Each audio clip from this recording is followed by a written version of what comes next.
Each year, the Reverend Robert Griffin Award is bestowed to an alumnus for achievement in writing. Father Griffin, as many of you know, is affectionately known as Griff, graduated from Notre Dame in 1949, was ordained in 1954, obtained his master's from Notre Dame in 1957, and then returned home to Notre Dame in 1967. He was beloved as a hall rector, university chaplain, and widely known for his writing. Best known, perhaps, for his Letters to a Lonely God that appeared in The Observer for many years. That our Alumni Writing Award bears Father Griffin's name shows how treasured this honor is. It's fitting that today's Father Griffin Award winner, Gary Gates, and his guest and nominator, Ken Woodward, a prior Griffin Award recipient, are 1957 graduates of the University of Notre Dame, the same year that Father Griffin received his master's degree here. It's my honor to share a few quick moments highlighting Gary's writing career, which began the week after departing Notre Dame in 1957 and continues now 7 decades later. By the way, today is Gary's birthday. He tells me that he's 31 years old Celsius. I'll leave it to the engineers in the room to figure that out. If you're looking for summer reading list, then pay attention to the handout and look up Gary's works, and you'll be filled with diversity and history. His career is full of richness, breadth, and diversity, truly extraordinary. He started with UPI that was then, as many of us know who are at least over the age of 50, then one of the nation's major wire services. He bounced from bureau to bureau, learning his craft, ultimately landing in New York at the National Desk, covering the moments of the day, the civil rights movement, other major stories from that era. Several years of freelance writing followed afterward, and then he made a move to a little news organization called CBS News, where he wrote broadcast scripts for the names that we all grew up with. Names like Walter Cronkite, Harry Reasoner, Mike Wallace, Roger Mudd, and Dan Rather, among others. His writing in that era included major news stories, in-depth analysis, including a major report on Watergate. He then branched into, on the side, authoring a number of best-selling books. The first was with Dan Rather, a long-timer. The book was on the New York Times bestseller list, including 2 weeks as number 1, called The Palace Guard, that detailed the inner workings of the Nixon White House. His 1978 book, called Airtime, described the behind-the-scenes work and rivalries within CBS News, another bestseller.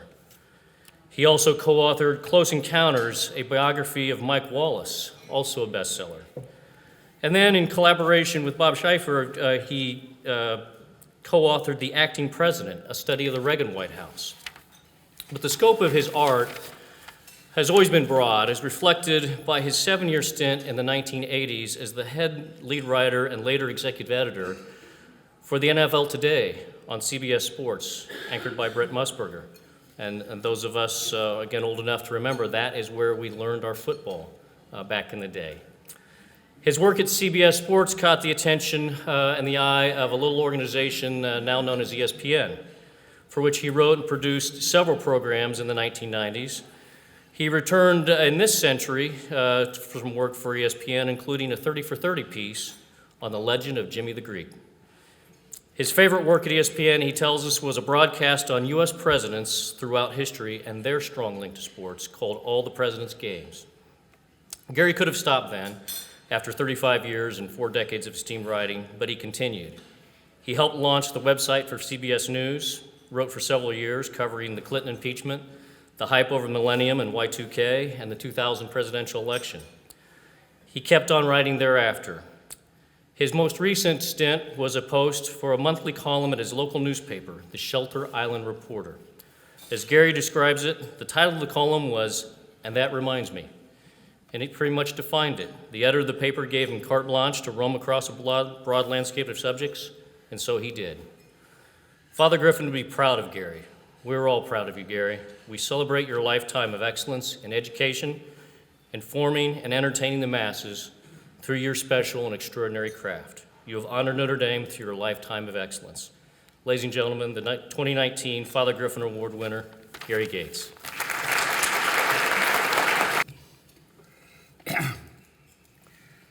John saved me a little time that way because I was going to go into some of this. But let me start by saying that I spent most of my career working in New York and there were a wide number of colleagues and competitors that I deeply admired and learned from. At the head, or very close to the top of that list, would have been Gabe Talese. And in the late 60s, Talese wrote a book about the New York Times called The Kingdom and the Power.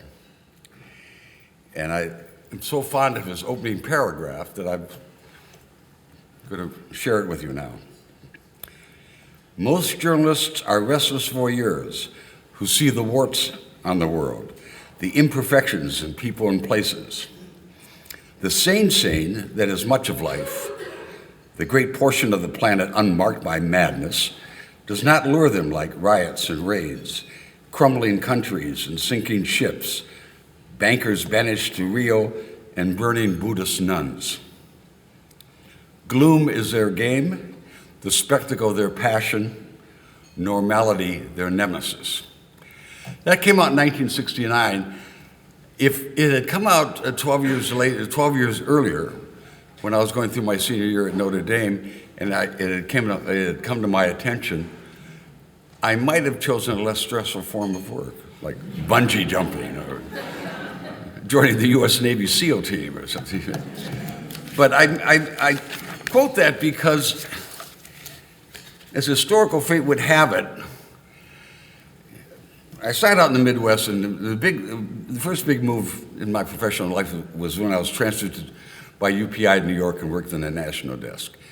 This was in 1961, right as the civil rights movement was starting to really get going.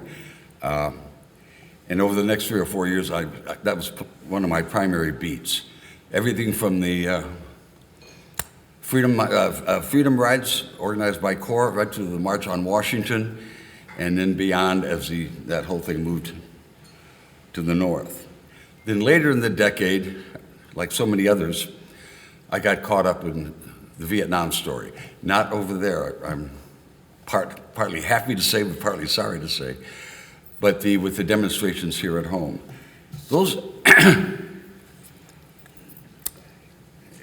two stories, the Civil Rights Revolution and the rising protests of the war in Vietnam, were the two great convulsions that defined the 1960s, which itself was a decade of convulsion. And any of us who went through it really became aware that these are stories that had enormous moral energy and urgency, regardless of what side you were on. And we knew even at the time that they would have an enormous impact on history, as they have.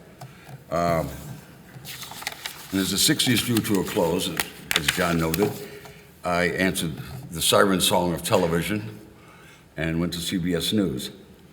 By then, those movements I just mentioned, civil rights and the anti-war movement, had diminished quite a bit, but they still extended into the 70s.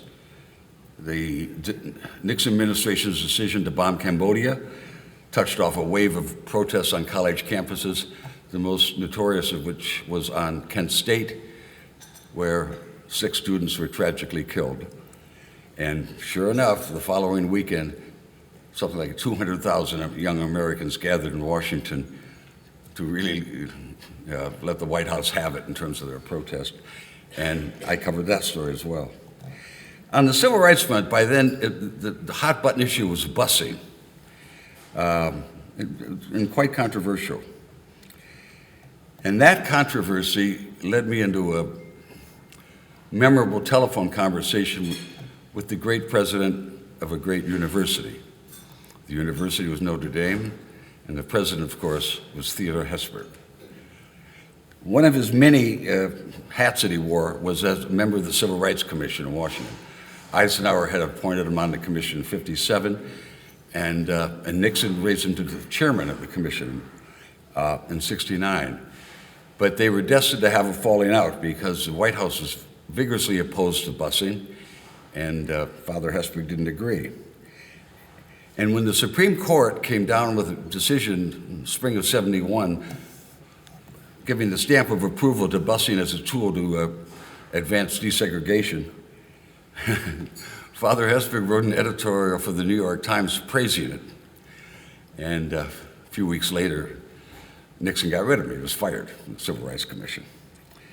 And in the spring of '73, the Supreme Court came back to there was another challenge. And this time, by this time, 4 members of the Supreme Court were Nixon appointees: Berger, Powell, Rehnquist, and Harry Blackmun, who Rover's his weight. How could I forget? The White House was fairly confident they could get it reversed, but they didn't. They absolutely endorsed it and strengthened it. And so I was, even though Father Hesburgh had left the commission a few months earlier, I was given the assignment of calling him and asking about what his reaction was to the court decision which endorsed his position but not the president's. And of course, he was his usual gracious self, and we talked on, and he said, this is not only good news for the civil rights movement, it's good news for America and all that, you know. And then, of course, I asked if he felt personally vindicated, and he naturally said, I prefer to focus on the subject, the issue, and not anything like that. I said, well, Father, that's all well and good, but there's a lot of us here, my line of work, who feel that when the time comes to put together an epitaph in your gravestone, it should include the line, fired by Richard Nixon. And there was a pause on the other side of the line, and I thought, oh, maybe I'd gotten a little too chippy. And but then I heard a very quiet chuckle from that. He said, Mr. Gates, I hope you don't expect me to comment on that. Suave in every way. When the interview was over, I said, now, and until then, it had obviously Father Hesburgh for me, and he always called me Mr. Gates. But after the interview, I said, I have a small confession to make. I'm an alumnus. And right away, oh, really, Gary?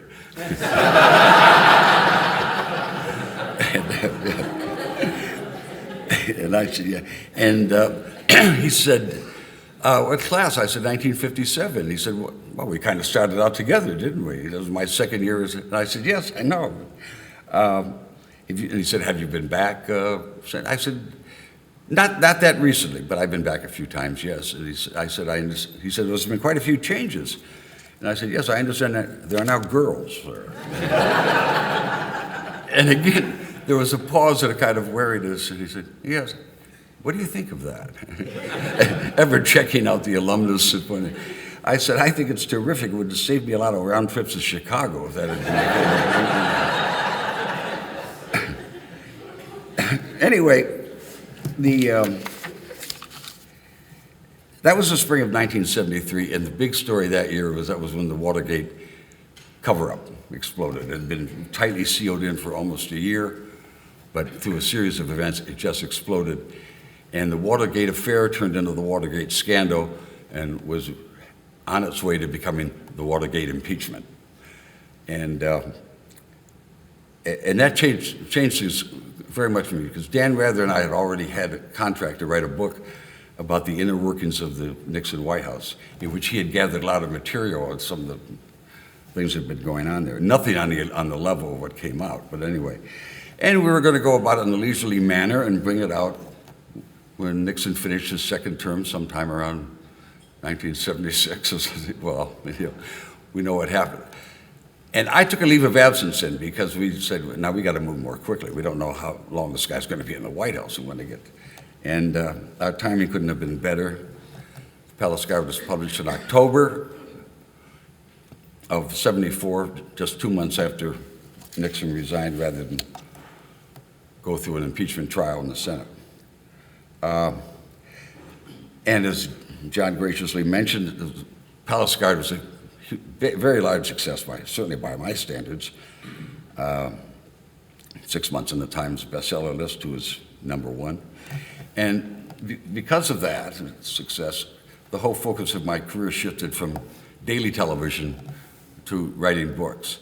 But it was incredible, because many of the books I wrote, whether the Palace Guard or Airtime or the ones with Wallace and Schieffer, I had to revisit a lot of these stories that I'd been covering myself because of the enormous importance of the civil rights movement and the Vietnam thing. So there was that. And writing books is a satisfying trade, but it's a lonely one.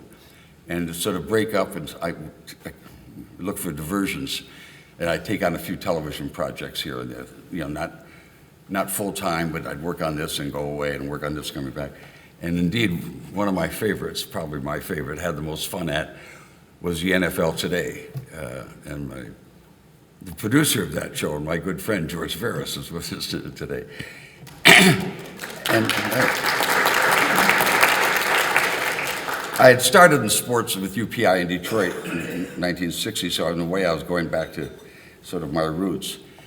And I want to bring attention to, where's Amy? Is the video, okay. I got in the habit of for 3 straight years, at the end of the year, sometime in like mid to late December, I put together an in memoriam, tributes to all the prominent people from the world of sports who had died that year. It was a kind of a labor of love.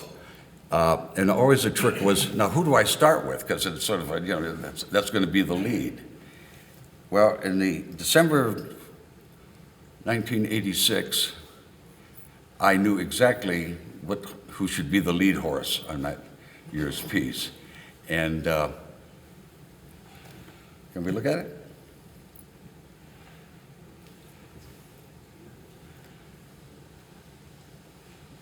There was one story last spring that had an unsettling impact on the sports community.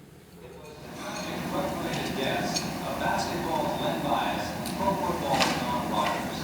There were other notable figures from the world of sports who passed away in 1986 as well.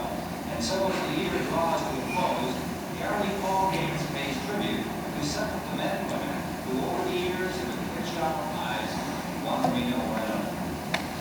This is the site of the old Polo Grounds, former home of the New York Giants, both baseball and football. It was here on these, after it was back in 1924, Notre Dame backfield inspired the most famous sports leader for Griffin. When the Irish beat Army that day, Griffin Rice out of the event for touchable home, and 62 years later, this would still live. Outlined against the blue-gray October sky, the four horsemen rode again. Dramatic Lord, they were known that death, pestilence, famine, and war. But in real life, their names started to rare, mellow, crowded life. The only trouble with being one of the four horsemen, no matter what else you did, you were one of the four horsemen. The last four horsemen died in 1986, and at Notre Dame once again, they woke up the echoes. I didn't have any trouble deciding.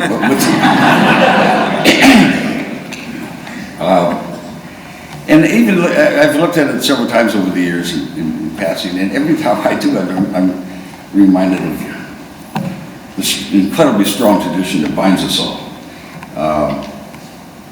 and not just on the gridiron, well beyond that.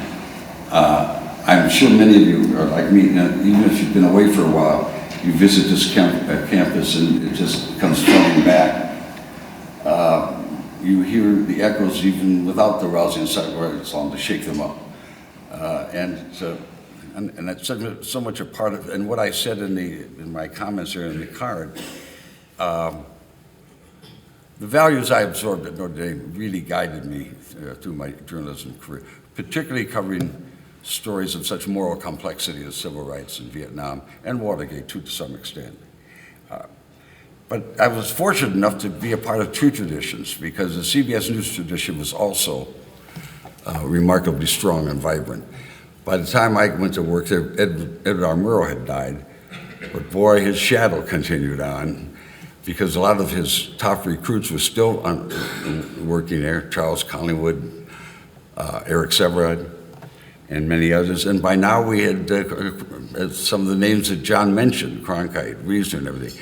I got to tell you, writing for that show in the early 70s was like a murderer's row of the 1927 Yankees. I mean, on any given night, if Cronkite wasn't there, Harry would be the anchor. There'd be reports from Dan Rather at the White House, Roger Mudd from Capitol Hill, a piece by Eric Severide, Marvin Kalb from the State Department, Charles Collingwood and Morley Safer in London, and on and on. It was, and there's been a lot of talk in recent years about how that was the golden age of network journalism. It probably was, but we didn't think of it in those terms at the time. We were just trying to, cover the news. But we were aware of a legacy. We were aware that we were standing on very broad, marvelous shoulders and going about our business in. And if we were inclined to forget, having Collingwood and Severide and to some extent Cronkite around was a regular reminder of it. And I want to close these remarks with, I opened with police, so I've got another, where is it here? Here we go. I chose to end Airtime, my book on CBS News, with a quote from Eric Severide. In the fall of 1977, he was approaching retirement and gave a speech at the Washington Journalism Center, very prestigious, just what it sounds, a journalism center.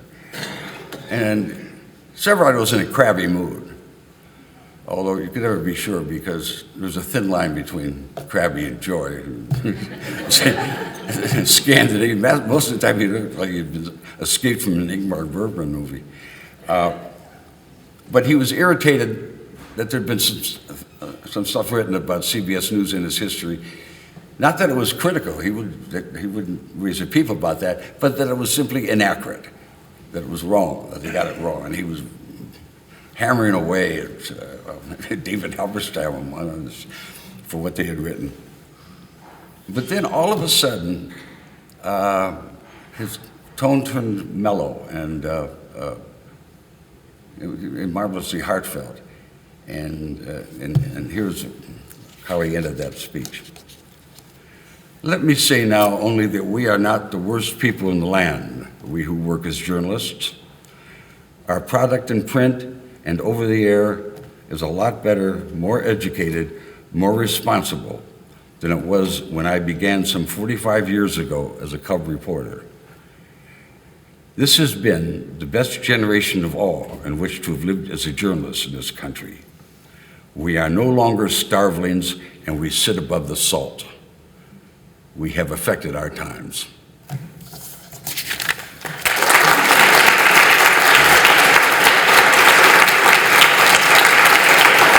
Well, I should also add,